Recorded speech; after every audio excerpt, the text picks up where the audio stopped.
Braucht ihr noch eine leckere Dessertidee für die Weihnachtszeit? Dann gebt ein bisschen Butter und braunen Zucker in eine Pfanne. Dazu noch frisch ausgepressten Zitronensaft. Ich habe gleich mehrere ausgepresst, deswegen ist ein bisschen mehr bei mir geworden. Danach ein wenig Zimt und Rosinen oder Sultanin. Dazu kommen dann noch klein geschnittene Äpfel und schon könnt ihr das Ganze eben auf dem Herd erhitzen. Ich habe mich jetzt für meine gusseiserne Pfanne entschieden. Die finde ich tatsächlich ganz praktisch, weil ich die nicht hoch erhitzen muss. Die speichert die Wärme sehr gut. Das ist ja bei Emaillentöpfen und Emaillepfannen richtig gut so. Das heißt, es ist energiesparend. Und wenn das schön eingekocht ist, habe ich hier meinen selbstgemachten Marzipan. Den habe ich ja euch in einer normalen Variante gezeigt und das ist jetzt der zuckerfreie, den ich statt mit Kristallzucker mit Datteln gemacht habe. Der hat zwar Fruchtzucker, aber halt nicht diesen herkömmlichen Kristallzucker. Und davon gebe ich jetzt ein bisschen hinein. Das genaue Rezept mit den Mengenangaben findet ihr wie immer unten in der Beschreibung. Kommt aber auch noch mal zum Schluss. Dann könnt ihr euch einen Screenshot davon machen. Der Marzipan ist natürlich optional, weil ich euch aber heute eine Biskuitrolle mit Bratapfelgeschmack sozusagen vorstellen möchte und in einem Bratapfel ja immer Marzipan drinne ist, dachte ich bei mir, darf der nicht fehlen. Zum Schluss, wenn es fertig ist, gebe ich dann noch mal Mandelblättchen hinzu und vermische das, habe aber schon den Herd ausgestellt, weil ich wollte das jetzt nicht überstrapazieren. Ich möchte nachher noch so ein bisschen 'n Crunch haben. Wenn ich später in der Biskuitrolle reinbeiße, dann soll es nicht nur weiche Komponenten sein, sondern durch die Mandelblättchen hat man noch so ein bisschen was Festes, auf das man noch beißen kann. So, und wenn das Ganze schön erhitzt ist, die Flüssigkeit ist reduziert, dann lege ich das Ganze eben zur Seite, damit es abkühlen kann. Und wenn es dann soweit ist, habe ich hier Mascarpone, gebe dazu dann die abgekühlte Mischung. So, ihr könnt das auch ganz wunderbar die Füllung am Vortag vorbereiten. Wenn ihr das frisch zum Beispiel für Heiligabend oder für Weihnachten haben möchtet, dann bereitet einfach die Füllung am Tag zuvor vor und die kann dann im Kühlschrank ruhen. Ich mische das hier schon mal so ein bisschen und man kann es erkennen, es ist sehr fest. Und damit ich das später auf einer Biskuitrolle schön ausweiten kann, werde ich das jetzt noch mal ein bisschen verflüssigen. Ihr könnt alternativ zur Mascarpone, also falls ihr nicht 500 Gramm Mascarpone wie ich nehmen möchtet, könntet ihr auch nur die Hälfte Mascarpone nehmen und den Rest durch Quark ersetzen. Ein bisschen frisches Vanillemark, dazu noch Zucker. Dann habe ich jetzt mich für nur 250 Gramm Quark entschieden. Ihr könntet, wie gesagt, 250 Gramm Mascarpone und 500 Gramm Quark verwenden. Das bleibt euch überlassen. Unsere Familie mag es gerne sehr vollmundig und daher haben wir die 500 Gramm gewählt. So, die Füllung ist fertig.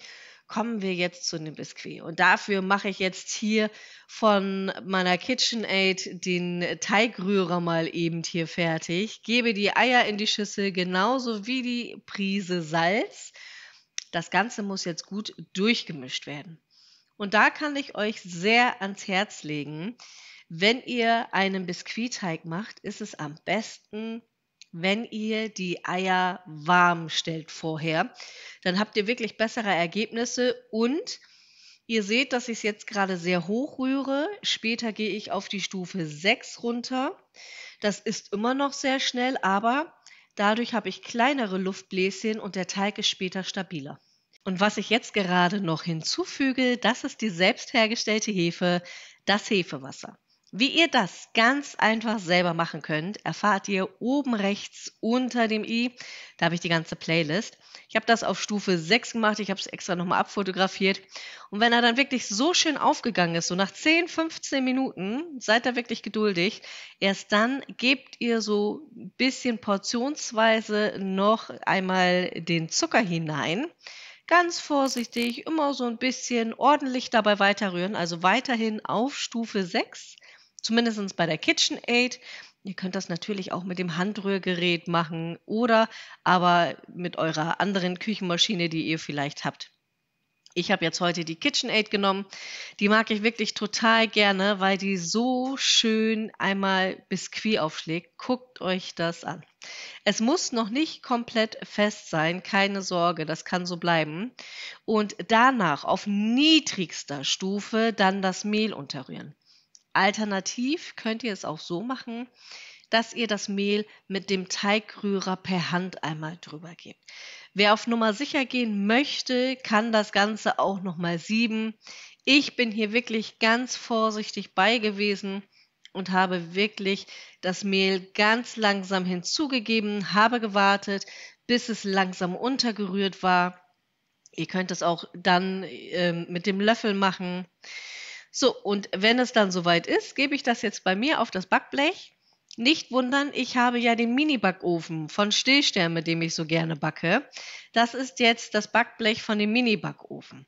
Wenn ihr ein großes Backblech habt, dann könnt ihr alternativ das verdoppeln, aber normalerweise reicht diese Menge auch für ein großes Backblech aus. So, das Ganze geht dann in den vorgeheizten Backofen und wenn es dann soweit ist, gebe ich das jetzt hier. Eigentlich ist das ein Baguette-Tuch, worauf ich das gebe. Ihr seht gleich warum. Wenn ein bisschen klebt, dann könnt ihr das mit so einer Teigkarte eben wegmachen und dann stülpe ich das so um. Ich nutze ja bei mir gar kein Backpapier mehr. Vielleicht der ein oder andere hat es mitbekommen. Deswegen arbeite ich nur mit Backfolien und da muss man sich ein bisschen behelfen. Das ist einfach ein bisschen anders.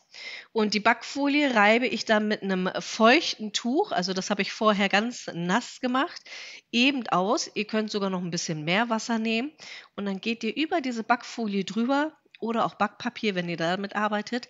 Und dann löst sich das einfach besser. Wenn das noch nicht an der einen Ecke geht, probiert es an der anderen Ecke. Es klappt in jedem Fall. Ansonsten ruhig noch mal mehr Wasser hinzugeben. Meine Mutter hatte mir das damals früher immer gezeigt. Sie hatte sogar tatsächlich richtig Wasser drüber gespritzt, also war da sehr ordentlich bei. Ich war jetzt hier so ein bisschen zaghafter und vorsichtiger, aber ihr seht, es reißt nicht groß ein. Also das sind wirklich nur so ganz feine, ja, obere Teile, die da mit abgehen. Es löst sich richtig schön. Wichtig ist, kaltes Wasser zu nehmen. So, und wenn sich das dann abgelöst hat, der Teig ist jetzt ja noch heiß, muss der erstmal abkühlen, bevor wir ihn dann einrollen können. Ich lege deswegen die Folie nochmal drauf und das Tuch da drüber. Deswegen habe ich mein Baguette-Leinentuch genommen, damit das nicht austrocknet. Und wenn es dann aber abgekühlt ist, geht die Füllung drauf. So, die war auch zwischenzeitlich dann im Kühlschrank. Wer die noch fester haben möchte, auf Nummer sicher gehen möchte, der kann die Masse auch mit Agar-Agar oder Gelatine dann nochmal eben verfestigen. Wichtig bei einer Biskuitrolle ist, da wirklich drauf achten, wenn ihr die Füllung hineingebt, dass ihr auf der einen länglichen Seite so ungefähr 1 Zentimeter Platz lasst, wo keine Füllung hinkommt. Und dann rollt ihr es einfach mit dem Tuch ein. Also nimmt das wirklich zur Hilfe, dicht einrollen und dann ruhig auch ein bisschen von dem Tuch mit. Und deswegen nehme ich so gerne mein Baguette-Leinentuch. Das ist nämlich wirklich riesig. Das ganze Equipment, was ich nutze und euch empfehlen kann, das findet ihr wie immer unten in der Beschreibung. Und die Rolle wirklich fest zu euch drücken und ziehen. Dann kann das Ganze nochmal im Kühlschrank durchkühlen. Danach ein wenig Sahne aufschlagen. Und ihr könnt bei der Sahne auch ruhig die halbe Menge nehmen. Ich fand das tatsächlich ganz gut, aber ich habe auch noch ein bisschen drumherum dekoriert. Vielleicht braucht ihr sowieso ein bisschen mehr Sahne. Und dann fand ich das sehr schön, das nochmal so ein bisschen als Kontrast zu haben, indem ich so ein bisschen Zimt darüber gestreut habe. Zuerst war ich noch so ein bisschen zögerlich, ein bisschen vorsichtig und dann habe ich gemerkt, nee, da muss ruhig ordentlich Geschmack hinter und ihr habt wirklich mit nur wenigen Zutaten so etwas Köstliches gemacht. Und ich hoffe, dass ihr das nachbackt. Schreibt es mir auf jeden Fall in die Kommentare, wie ihr dieses Rezept findet und auch, wenn ihr das nachbackt, wie es euch geschmeckt hat. Vielleicht habt ihr noch ein paar Anpassungen gemacht, vielleicht ein bisschen Vanillepudding noch mit hinzugegeben. Da bin ich schon wirklich sehr gespannt darauf.